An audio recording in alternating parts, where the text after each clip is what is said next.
Before I get started in today's gardening, I just wanted to say coming up on Wednesday for my book lovers, we're going to talk books. Well, today we are planting the roses. A lot of them. Definitely not all of them, but this is my chart that I have spent pretty much all morning working on. Hopefully, they're going to go where I want them to go. But before we plant the roses, we got to finish moving out this grass. And yes, this is me behind the camera, but I did go out and help my husband get rid of this grass, which took quite some time. Well, now that that's all done, 5 hours later, just kidding, it was only 3.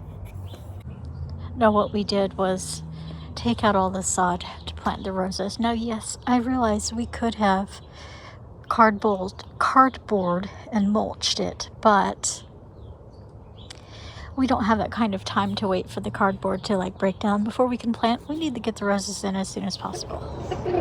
So today's a different day. After 3 hours of digging out sod, we got tired. So today we're gonna plant the roses. So on this day, I think we ended up planting 5 roses.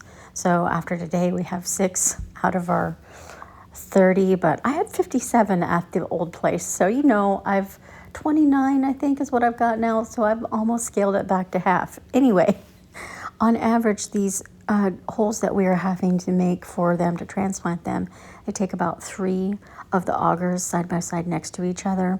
This is a 7-inch auger, and 3 holes is generally big enough and the augers deep enough for the roots on these roses. However, the one we are planting now is Queen of Sweden, which it's supposed to get 5 feet tall and 3 feet wide.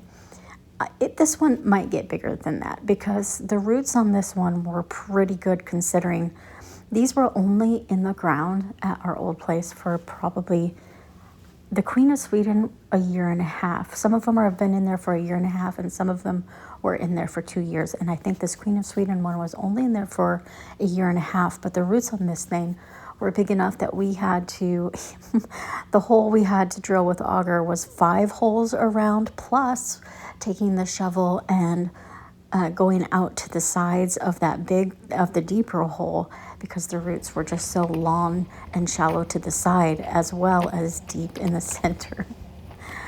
This Queen of Sweden is a beast. So we were hoping that this time that would be the biggest one. And I think it was the biggest one that we had to transplant. Fortunately for us, we got the big one out of the way first.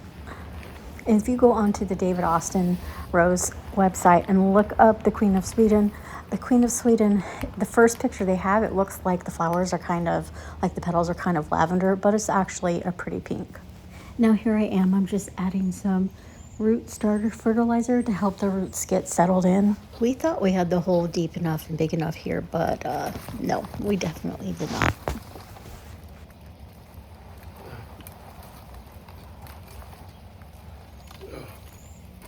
Okay, backwards with the cart. See how huge she is? Yeah, it's a big one.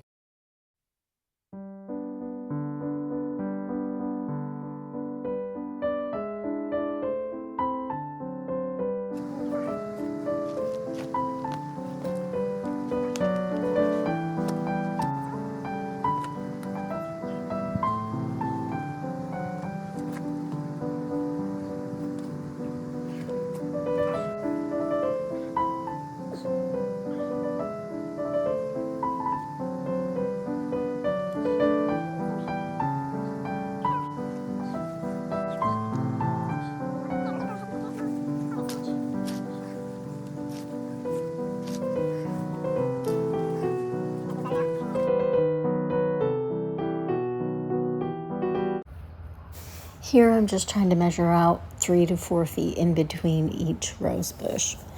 By the end of it, I stopped measuring and just guesstimated. Now, technically, when you dig a rose out and transplant it, you really should cut back the stems a third of the way. That way, it doesn't stress the plant out and it gives the roots, it makes the plant force more energy to the roots rather than keeping more energy going to the stems. But I did not do that before I transplanted these because I was in a hurry. We were moving and I just had to get them out of the ground and get them over to my new place. So that's why the stems are not cut back before we dug them out and planted them. I will cut them back this late winter, as I always do every late winter. But if you have time to cut back the stems before you dig out your roses and transplant them, I definitely would do that. Best time to transplant roses is when they are dormant, which is in late winter usually. We're in midwinter here when I am planting this. This is mid-January when I filmed this. And so it's a little bit soon, but we were also trying to just get them in the ground before it froze, because at this point our ground hadn't frozen. We've had a very mild winter and we knew a freeze was coming in late January. And I'm glad we did get them in the ground, because we did finally get a hard frost for about a week. But you're not supposed to transplant roses when the ground is frozen, even if it's late winter. So we were kind of in a catch-22. We were moving, they had to get in the ground. We had to do it when the ground wasn't frozen. Anyway, I hope they all survive. Planting roses in the Pacific Northwest, like if you ordered them from somewhere, bare root roses or whatever, you should plant them in early spring, sometime in spring, like March to May. I find here in the Pacific Northwest that it's also very good to plant them in early fall too, like late September through October. Mine actually, at the old place when I planted my new roses, I planted some in spring and some in fall. And the ones that I planted in fall actually did better than the ones that I planted in spring, because it just got hot in the summer and the roots didn't have time to acclimate before it got too hot. And so actually the ones I planted in the fall did much better. This is not going to be the same for every area, especially like if you live in a colder region. Definitely plant your roses when the rose company that you bought your rose from tells you to plant them. And how deep you plant them varies depending on which rose society you listen to.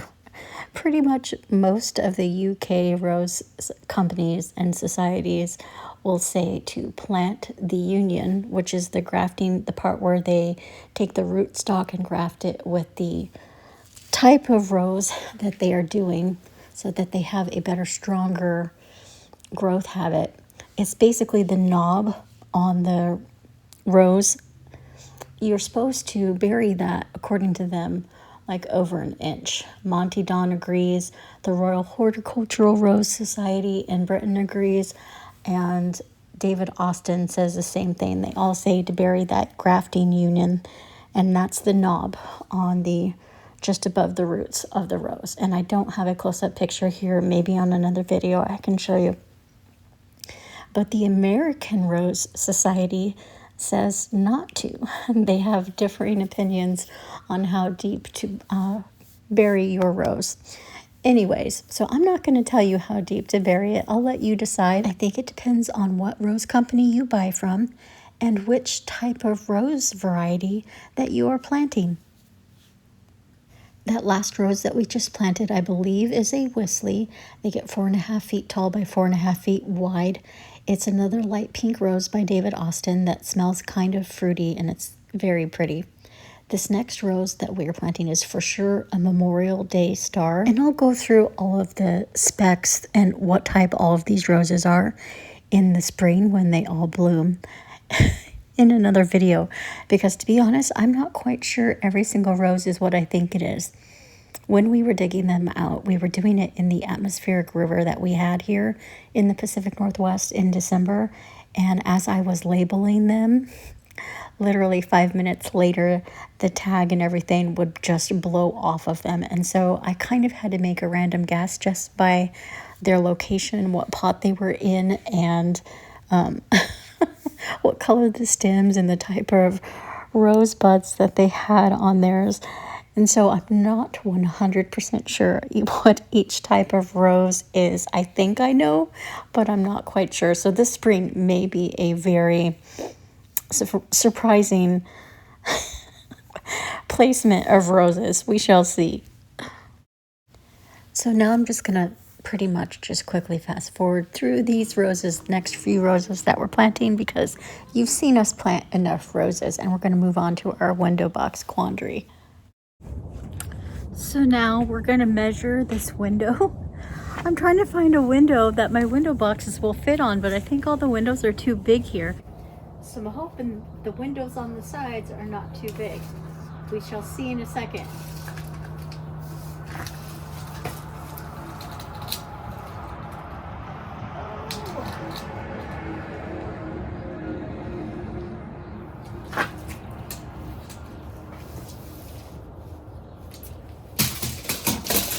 I think it's a bust. I think they're too big.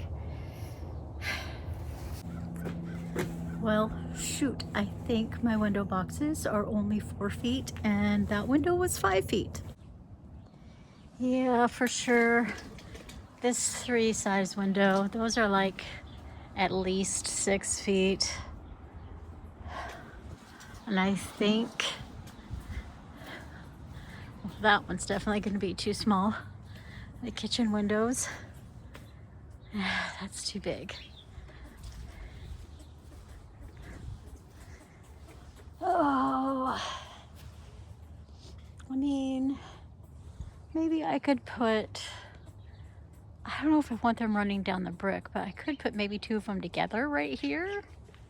I'm not sure. Let's try this one. Might be able to do 1 right here in the back. Let's check. This might be another 5-footer.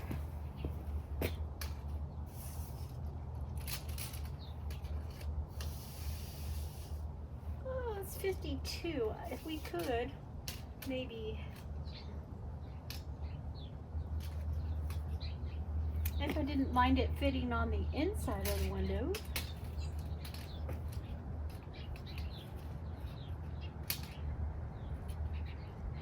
I could.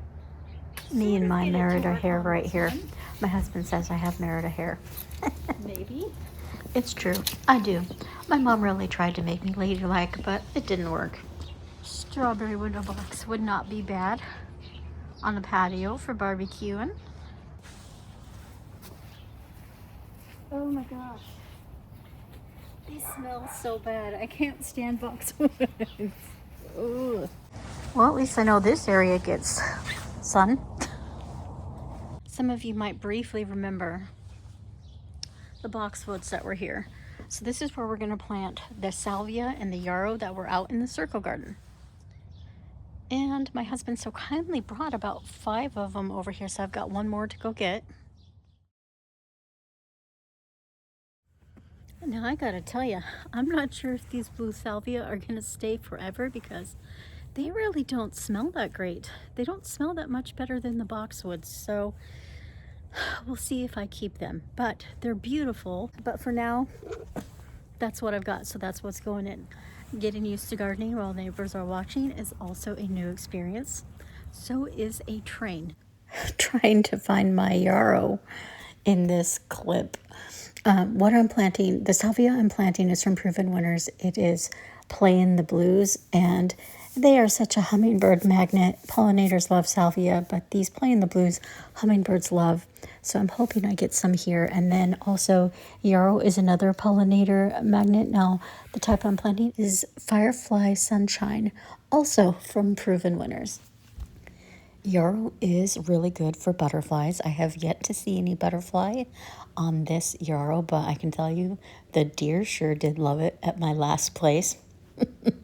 I had planted 6 and now I only have 5. This yarrow is supposed to get 2 feet 4 to 2 feet 6 inches high and spread 2 feet to 2.4 inches wide. I don't know how they got so specific on that, but anyway.